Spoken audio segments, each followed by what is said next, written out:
মোহতারাম হাজিরিন, আমরা কাপড়টা পরবো, 3 গজের কাপড় গায়ে দিব, আর 2.5 গজেরটা পরিধান করব, লুঙ্গি বানাবো। 3 গজেরটা কি করব? গায়ে দিব, আর 2.5 গজেরটা নিচে পরিধান করব, লুঙ্গির মতো। কিন্তু কেউ যদি এমন অবস্থায় হয় সে পড়তেই পারে না ভালো করে, তাহলে এরকম পরিস্থিতি হলে তার জন্য জাঙ্গিয়া পরার অনুমতি আছে। কি আছে? হয়তো খুব বয়স্ক মানুষ, অথবা লুঙ্গি পরতে পারে না, খুলেই যায়, একদিকে ওঠে আর এক দিক করলে, এরকম হয় না? তো এই কী করবে? এর জন্য শরীয়তে জাঙ্গিয়া পরার অনুমতি দিছে, যে তাও তোমার লজ্জাস্থান যেন কেউ না দেখে, তোমার ফরজ যাতে তরক না হয়, এটা ইসলাম বলেছে। ইসলাম তো সুন্দর, আবেগের কিছু নাই। আচ্ছা, ইসলাম অত্যন্ত বাস্তবসম্মত। এখন আমরা এহরামের কাপড়টা আগে পরে দেখাই।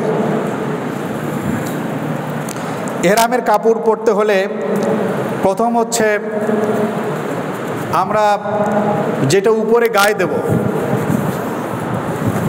সেটা একেবারে পৌষ মাসের শীতকালে আমরা যেরকম কাশ্মীরি শাল গায়ে দিই না, ওই রকম গায়ে দিতে হবে। আর নিচের যেটা আছে এটা পরতে হবে। আমি আপনাদের দেখাই দেই, আপনারা একটু খেয়াল রাখবেন। ধরেন এই যে 2.5 গজেরটা আমরা নিচে, এখন কেউ যেন অনেক লম্বা মানুষ হয়, অনেক মোটা সোটা আছে না, কারণ আমাদের মতো 2-3 জনের সমান অনেক ওজন, তার তো 2.5 গজ হবে না, তার যদি 3.5 গজ লাগে 3.5 গজই পড়বে, কোনো অসুবিধা নেই, যা লাগে তাই। সাধারণত স্বাভাবিক সাইজ হচ্ছে 2.5 গজেরটা পড়বে আর 3 গজেরটা গায়ে দিবে। এখন আমরা কি করব? এই কাপড়টা পরবো কিভাবে?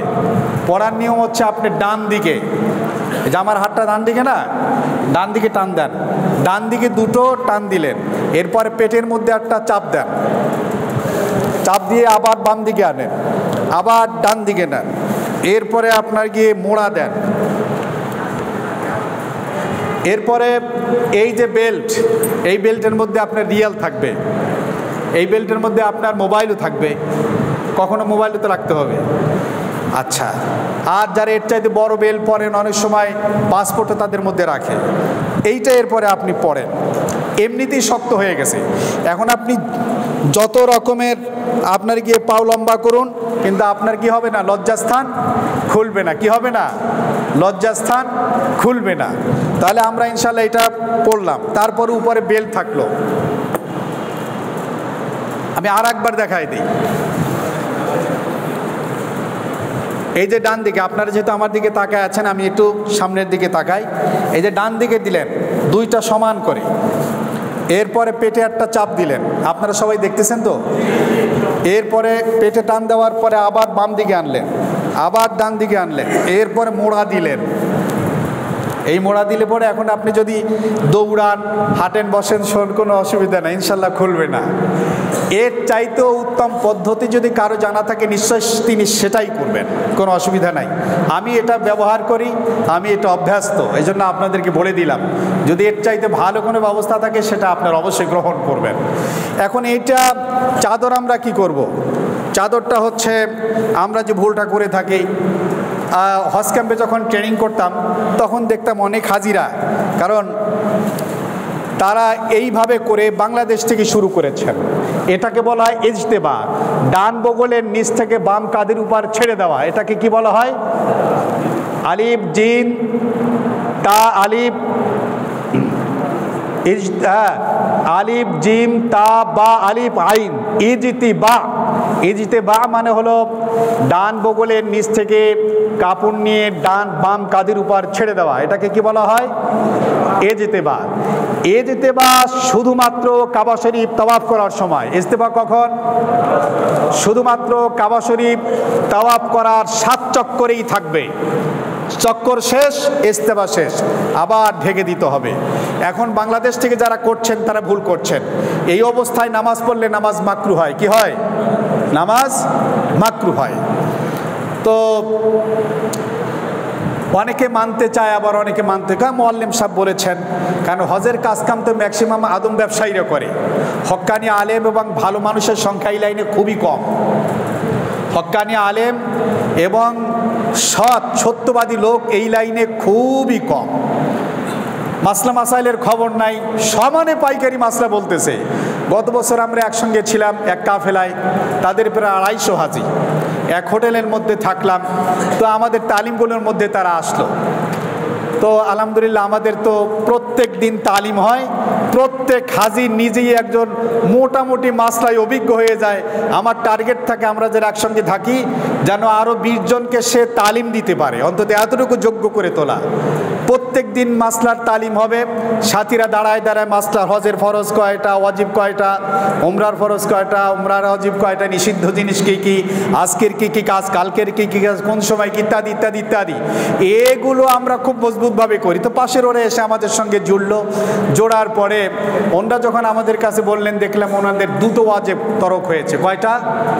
অর্থাৎ ওনাদের 250 লোকের উপরই দম ওয়াজিব হয়েছে। কিন্তু মুআল্লিম সাহেব যিনি, উনি জীবনেও মাদ্রাসায় পড়েন নাই, কিন্তু দাড়ি রাখছেন। যেহেতু এই ব্যবসা করতে হলে দাড়ি রাখতে হয়, এই ব্যবসা করতে হলে আপনার গিয়ে পাঞ্জাবি পড়তে হবে, তা নাহলে মানুষের আস্থা থাকবে না। ওই যে নামের পেছনে আলহাজ লাগাতে হয়, বুঝছেন না, এই রকমের।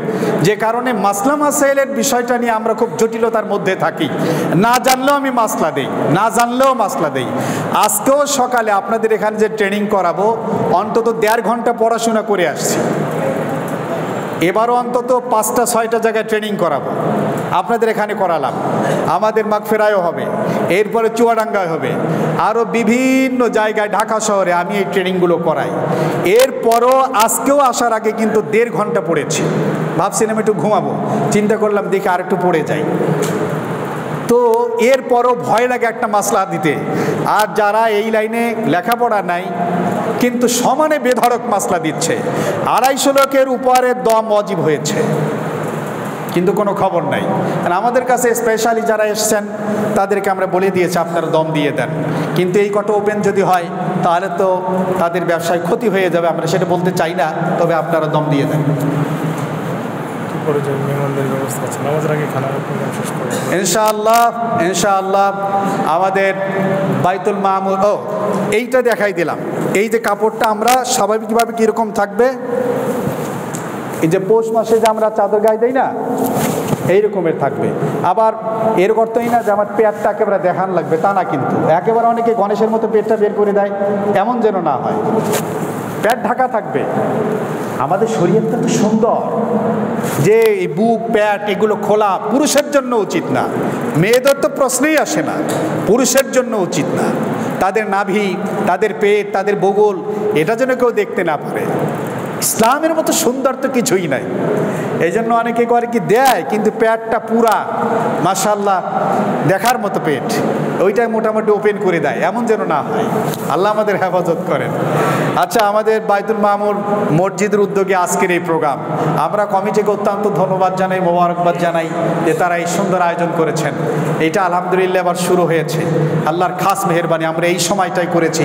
আমার মনে হয় যে এইটাই বোধহয় আশেপাশের মধ্যে আমাদের প্রথম ট্রেনিং প্রোগ্রাম। প্রথম আমি 17 বছর আগেই যখন এই মাগফিরা মসজিদে এসেছি তখন শুরু করেছি। এখন অবশ্য কিছু কিছু জায়গায় হচ্ছে, তবে আলহামদুলিল্লাহ আমাদের মজলিসে যতটুকু বেশি মানুষ হয়, উত্তরে এত পরিমাণ মানুষ কোথাও হয় না। আজকে নতুন এখানে প্রোগ্রাম, তারপরে কিন্তু যারা এসছেন সংখ্যা একেবারে কম না। ওখানে তো 550-র মতো হতো, এখানেও যারা নতুন হিসাবে আসছেন একেবারে কম না। আল্লাহ পাক কবুল করেন। বাইতুল মামুর মসজিদের কমিটি অত্যন্ত ভদ্র, সভ্য, মার্জিত, এবং তাদের মধ্যে আলহামদুলিল্লাহ আল্লাহর মহব্বত অনেক বেশি। আর মেহমান প্রিয় এই কমিটি আসলে আমার খুব ভালো লাগে। তা আমিও এখানে যেহেতু বেশ কিছুদিন যাবৎ 2টি জুমা করে পড়াচ্ছি, তো ওনাদের সঙ্গে একটা হৃদ্যতা এবং সম্পর্কের অনেক গভীরতা আমার আছে। তো ইনশাআল্লাহ ওনারা যখনই প্রোগ্রাম করলাম তখন কমিটির পক্ষ থেকে বলা হলো আমরা মেহমানদারি করাবো। যেমন যে আসলে মেহমানদারির খুব একটা জরুরত হয়ও না, একটু হালকা নাস্তা হলেই তো হয়ে যায়। তো ওনাদের আগ্রহটা খুব বেশি মেহমানদারি করানোর ব্যাপারে। আপনাদেরকে একটু মেহমানদারির আয়োজন করেছেন। আমরা ইনশাআল্লাহ এই খাবারটি জোহরের আগেই সম্পন্ন করব। এই জন্য ওনারা যেহেতু আকাঙ্ক্ষা করেছেন, আমাদের হাজি চানমিয়া সাহেব আছেন ট্রেজারার, এবং আমাদের হাজি রুহুল আমিন মন্টু সাহেব আছেন, আলহামদুলিল্লাহ কমিটির অনেক সদস্যবৃন্দ এখানে আছেন, আমাদের সম্মানিত ইমাম সাহেব, মুয়াজ্জিন সাহেব, ওনারাও এই প্রোগ্রাম বাস্তবায়নের জন্য মেহনত করছেন। সবার আকাঙ্ক্ষা আপনাদেরকে একটু আল্লাহর মেহমানদারি করাবেন। আপনারা আল্লাহর কাছে অনেক দামি মেহমান, এই জন্য ওনারা একটু আপনাদের কাছের বরকত নিতে চায়। তো এই জন্য বলবো যে আমাদের প্রোগ্রাম শেষ হলে জোহরের আগেই একটু মেহমানদারিটা আপনার কবুল করবেন ইনশাআল্লাহ। আল্লাহ তাআলা তৌফিক দান করেন। তাহলে আমরা কাপড় পরাটা দেখলাম, কি বলেন? এখন আমাদের কাজ কি? এখন আমাদের কাজ হলো আমরা যে কাজটি করব,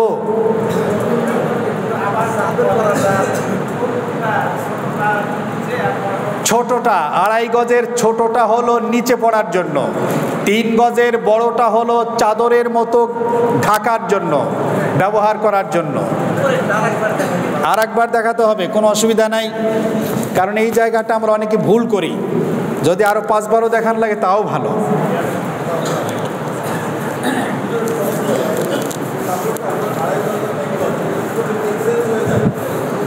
আপনারা 2.5 গজ, 3 গজ, 3.5 গজ বা ছোট যদি লেগে, ছোট ধরেন বাচ্চা, তার তো ছোট লাগবে, সে কি করবে? আসলে 2.5 গজ 3 গজ এইটা কোনো বিষয় না, যা লাগে ততটুকু করবেন। কিন্তু সাধারণত আমরা মিডিয়াম সাইজের মানুষ যারা আসি, আমাদের জন্য এইটা হয়। যারা একটু বড় মানুষ তাদের বেশি লাগবে, যারা ছোট মানুষ তাদের কম লাগবে। এখন ধরুন এই যে দুটো কোণা আপনি ধরলেন, কোণা ধরে একেবারে ডান দিকে টান দেন, ডান দিকে, এরপরে পেটে চাপ দেন, এরপরে আবার বাম দিকে টান দেন, এরপর আবার ডান দিকে আনেন, এরপর আবার এইভাবে মোড়া দেন, তাহলে হয়ে গেল। আপনি বাসায় বসে 2-4-5 বার প্র্যাকটিস করবেন, ইনশাল্লাহ আপনার হয়ে যাবে, কোনো অসুবিধা নেই। চাদরটা আমাদের গায়ে দিয়ে রাখতে হবে এইভাবে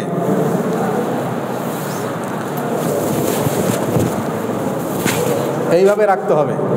চাদরটা এইভাবে যেন আমার পেট, পিঠ, বগল এগুলো দেখা না যায়, এটা খেয়াল রাখতে হবে।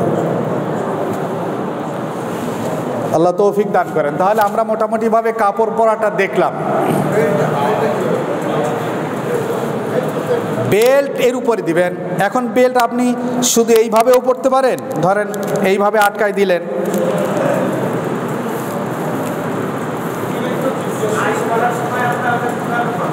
হ্যাঁ আচ্ছা বলতেছি, এই যে এইভাবে আটকাই দিতে পারেন, অথবা উপরে কাপড়টা দিয়ে ঢাইকেও দিতে পারেন, 2 রকমেরই, কোনো অসুবিধা নেই, আপনার যেটা সুবিধা হয়। আমরা আসছি ইনশাল্লাহ, সাই করা অন্যান্য বিষয়গুলো নিয়ে এখন চলে আসছি আমাদের। তাহলে আমরা যে কাজটা এখন করবো, উমরা করার